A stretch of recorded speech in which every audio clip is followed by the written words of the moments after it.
Hey, how y'all doing? Rudo Nyamoto here, your #1 confidence coach. Welcome back to my channel. And if this is your first time jumping onto my channel, welcome, welcome, welcome. Click on the subscribe button. That is my invitation to you. And of course, press the notifications bell so that when new videos are loaded, you do not miss anything. I'm so excited to be here today and continuing on my last conversation. So my last conversation, what was I talking about? I was talking about some of the things, words you may have spoken or words that may have been spoken to you that kill or thwart confidence. So what are some of these things that we were deep diving on? We were talking about statements that we throw loosely without thinking in most cases, like, when are you getting married? When are we meeting him? When are we meeting her? Are you not taking long? Are you not being choosy? Get married quickly. Oh my gosh, you've gained so much weight. Why are you looking so big? Why are you not exercising? What are you eating? Oh, you've lost so much weight. Ish. Okay, don't overdo it. Or why are you no longer coming to church? You need to come to church. And then you start preaching on someone, but you don't know what people are going through. What else did we talk about? You've got 5 girls. Why don't you do one more and have a boy? Who are you to decide? Who are you? Are you the maker, the creator of that person? I saw you driving that car. Is it your car? So we talked about this and the impact it has on the person that you're speaking these words to without realizing the negative impact on someone's esteem, confidence, and their general perception of themselves. So today, I want to touch a little bit on one word that is very important when it comes to our self-confidence journey: comparison. Comparison. So let's look at what the dictionary says or defines, or how the dictionary defines the word comparison. Comparison, it says, it's a consideration or estimate of the similarities or dissimilarities between two or more people or two or more things. For example, they drew comparison between George's teaching and that of other teachers, right? So why do generally people bring comparisons or do comparisons? Maybe to highlight the differences between two people, between two situations, bringing out pros and cons of a situation and coming up with a conclusive statement, or maybe a preference in terms of trajectory to say, maybe let's go this direction because this seems to have a better objective compared to this proposal. Yeah, that's the general sentiment behind comparison. But today, I want to touch on 3 critical negatives that can adversely affect one's confidence when it comes to comparison. So why was I talking about issues and statements that came from our previous conversation? For example, when someone comes, right, and maybe they're talking to someone who's 30 and they're saying to them, why are you not married? You need to get married. Time is moving. Have your babies young, blah, blah, blah, blah, blah. Indirectly, there's a comparison because a status quo and a quote-unquote a norm has been dictated that by 25 you should be married, or by 22 you should be married, by 28 make sure you've had all your children. If you're planning to have your 3 kids, make sure by 28 you have your children. By this age, make sure you have done this. By that age, make sure you have done that. So now we then come in with statements that actually have comparison, because we are now dictating based on a status quo that was created by, I don't know who. It could be society, and society is generally made up of people. So it is us who are creating these norms, which are not necessarily the end game, for lack of a better word. Why do I say not the end game? Because our journeys are different. I always say that our journeys are different. So if somebody is saying, look, I really do want to be married, but there's no woman that is coming my way. We cannot then say they are not part of the norm because they are getting married at 42. And then you say there is something wrong with them. But we have created the norms that we then use to create comparisons, which I believe it's not our place to create these comparisons because we are not God. We are not God. You have 5 boys. Those are too many. Why don't you do one more and have a girl so that you have a balance? At least you have all genders. That's a comparison again based on a norm that was created by who? To say there must always be boys and girls. A blessing is a blessing. If I have my 5 boys, I celebrate that this is what I have. If I have my 8 girls, I celebrate that this is what I have. But we create norms. We create the ideals. Oh, you're glowing. Remember, I talked about that last time.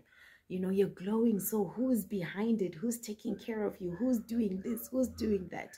This is what society is now creating to say, you know, for someone to look good, there's got to be somebody doing the pampering. There's got to be someone doing something behind to bring the glow. Or if it's a guy, there's got to be a girl that's taking good care of you.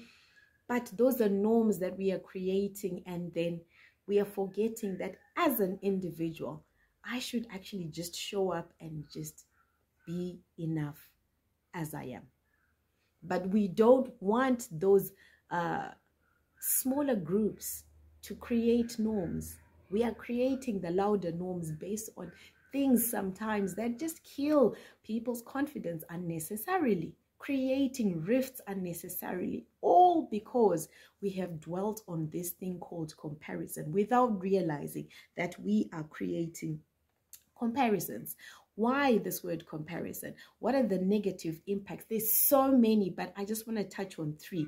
Number 1, it will create, you know, rifts, jealousy, envy, and competition as well. Instead of just that authenticity in terms of your connections, connecting authentically, you know, you can then become jealous because you're like, okay, you know, but you know, this one's got this and I don't have. And because this voice is also coming in and speaking and feeding into that, you know, it begins to grow into a bigger negative. The jealousy, the envy begins to grow, and you forget to look within. What do you have? Appreciate what you have, appreciate where you are, because if you don't, you're again adversely affecting your confidence, your esteem, and so many things. Number 2, what does comparison bring? Conformity. You begin to conform to what we think is expected of us. This is the norm, instead of staying true to your authentic self. This is what society says. So now you are conforming. You're putting yourself under pressure to say, by this age, by this stage, I must have done this because this is what society expects of me. I always give the example of Colonel Sanders. You know, if we had not had so many examples, then we would be conclusive in that, you know, there's an age for this, there's a stage for this, there's an environment for this, but not necessarily. We have KFC now, but this was done by someone not in their 20s, not in their 30s, not in their 40s, but 50s. But nowadays we say, you know, if you have not done this by 30, then you are done. Your career is messed up. Your career is done and dusted. But, you know, opportunities present to people differently. They present themselves differently. Time and chance, yes, happen to all, but the timing is different. Your timing, my timing is different. If your timing comes in earlier, that should not be the bar to then say, by this time, this must have happened.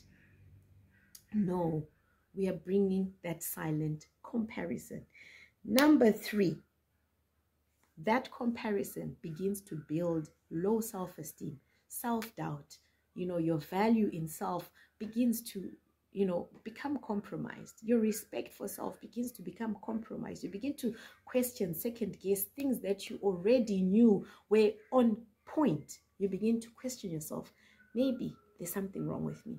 Maybe I should do this. Maybe I should try this. Maybe I should I should, seek, advice in this regard. Maybe, when I look at others, they're definitely better than me.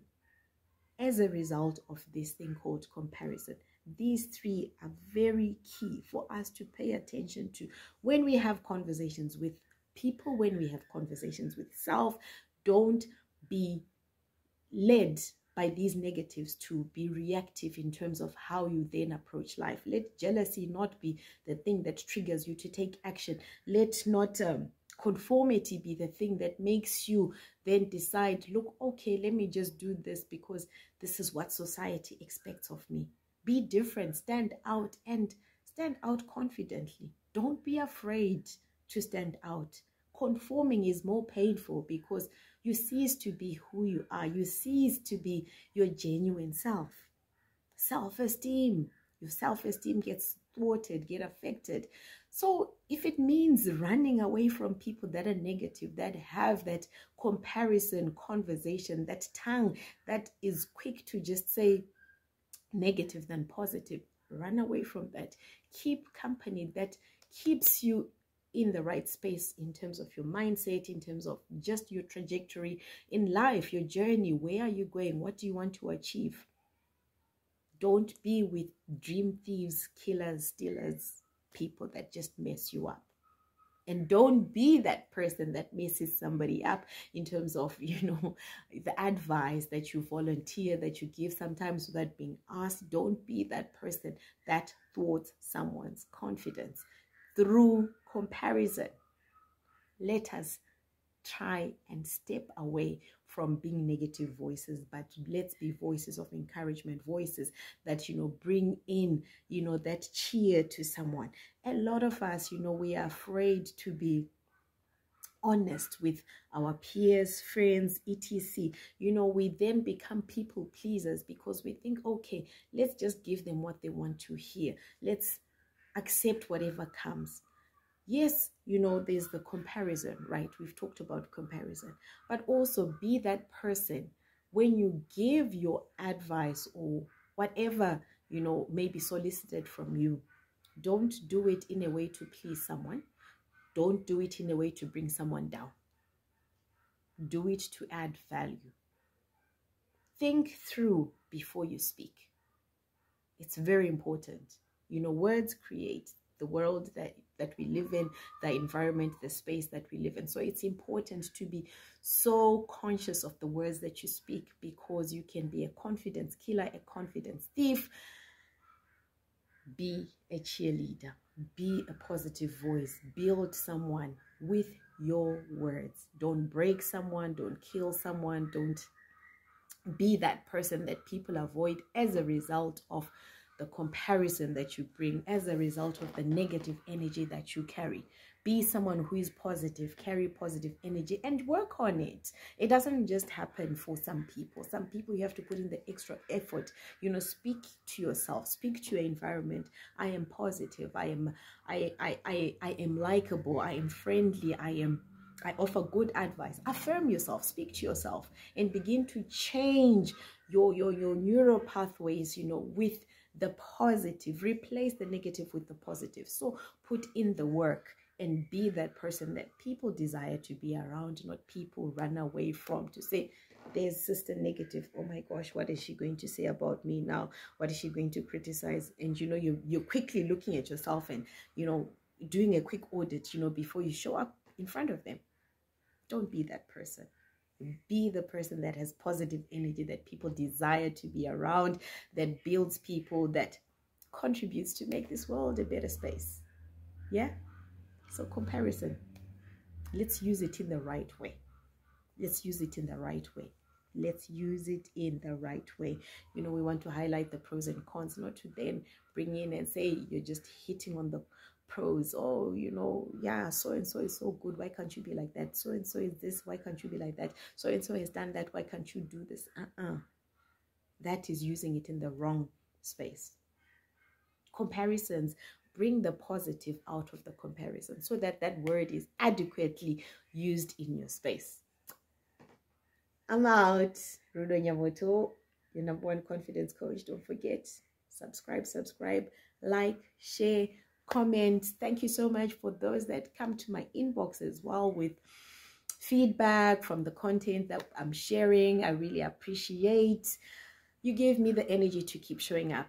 And please, if you have questions, don't be afraid to come to my inbox. My number is +263 772 748 170. Some don't want to post their comments here on my channel. It's okay. Come to my DM. You know, I'm always there to help and then build upon content based on your concerns, questions, etc., etc. Let's make this community happen. Ciao.